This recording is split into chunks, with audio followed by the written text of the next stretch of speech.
ये यात्रा तो विगत अनेक दिनों से चल रही है। 81 दिन की गविष्ठी यात्रा है। गोरखपुर से चली है। सभी विधानसभा क्षेत्रों में होते हुए इसको वापस गोरखपुर पहुंचना है। लगभग 125 से ज़्यादा विधानसभा क्षेत्रों में होकर के आज हम आपके मऊरानीपुर विधानसभा क्षेत्र में आए हैं। हाँ जी, आज यात्रा का कौन सा दिन है? आज 26वां दिन है। 3 मई को हम निकले हैं, आज 28 है, 26वां दिन है। क्या लग रहा है आपको कि गौरक्षा धर्म युद्ध यात्रा जो आपने शुरू की है, क्या भाजपा सरकार में गायों की रक्षा नहीं की जा रही है? ऐसा है कि भाजपा की सरकार में जो फाइल है ना, उसको आप अगर पलटेंगे तो गाय बहुत सुख से है। उसके लिए खूब बजट निकाला गया है, खूब आवंटन हुआ है, खूब सब हो रहा है। लेकिन जब आप ग्राउंड पे जाते हो तो स्थिति बिल्कुल विपरीत है। जो गायों के बारे में वक्तव्य है हमारे प्रदेश के मुख्यमंत्री का कि हमारे राज्य में गायों को कोई खरोंच भी नहीं मार सकता।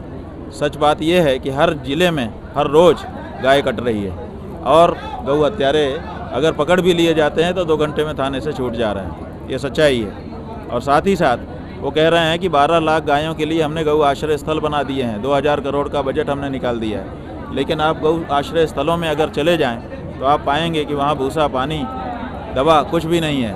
और यहाँ तक स्थिति है कि आपको तो कैमरा लेके अंदर जाने भी नहीं देंगे, ताला लगा देते हैं क्योंकि अंदर ऐसे दृश्य हैं जिनको दिखा पाना कठिन है। कुछ पत्रकार जो साहसी थे वो गए हैं और उन्होंने जो दृश्य निकाल के लाए हैं, एक दृश्य हमको दिखाया गया गौ आश्रय स्थल का है।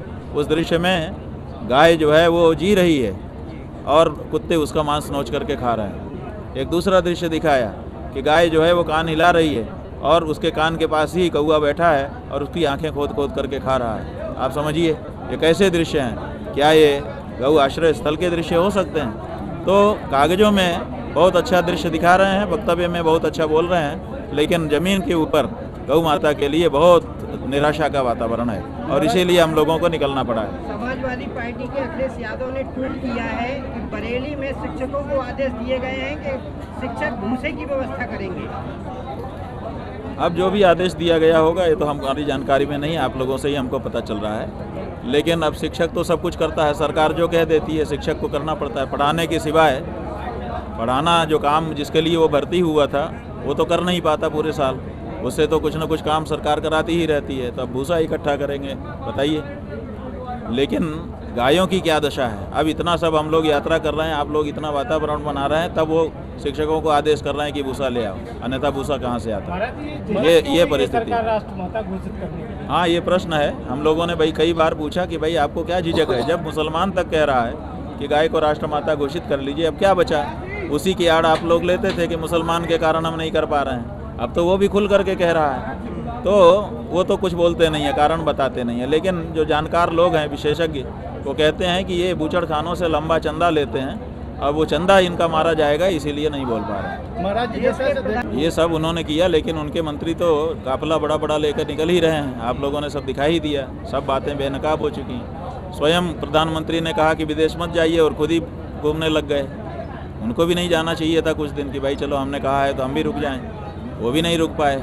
और इसी तरह से बाकी चीज़ों के बारे में आप जो है डीजल पेट्रोल की खपत किसने बढ़ाई? जनता ने नहीं बढ़ाई है। डीजल पेट्रोल की खपत सरकार ने बढ़ाई है। हम जो है अपने घर में गाय रखते थे, उससे बैल पैदा होते थे और हम आराम से अपनी खेती करते थे। ना हमको डीजल की ज़रूरत पड़ती थी, ना पेट्रोल की ज़रूरत पड़ती थी। आपने हमारे गाय बैल कटवा दिए और हमको ट्रैक्टर हाथ में पकड़ा दिया। अब हमको डीजल की और पेट्रोल की ज़रूरत पड़ रही है। हमको पंप सेट चलाने के लिए डीजल पेट्रोल की ज़रूरत पड़ रही है। अब कह रहे हैं कि डीजल पेट्रोल की खपत कम करो। अब कैसे कर दें हम, बताओ आप? आपने जो हमारे पास विकल्प था वो विकल्प से हमको हीन बना दिया। आप अगर डीजल पेट्रोल की खपत चाहते हो कि कम हो जाए, आज घोषणा करो कि गाय राष्ट्रमाता है और बैल राष्ट्रपुरुष है और वो अब हमारे यहाँ खेती करेगा। देखिए अभी दूसरे दिन से खपत बंद हो जाएगी, लेकिन वो तो आप कर नहीं रहे हो।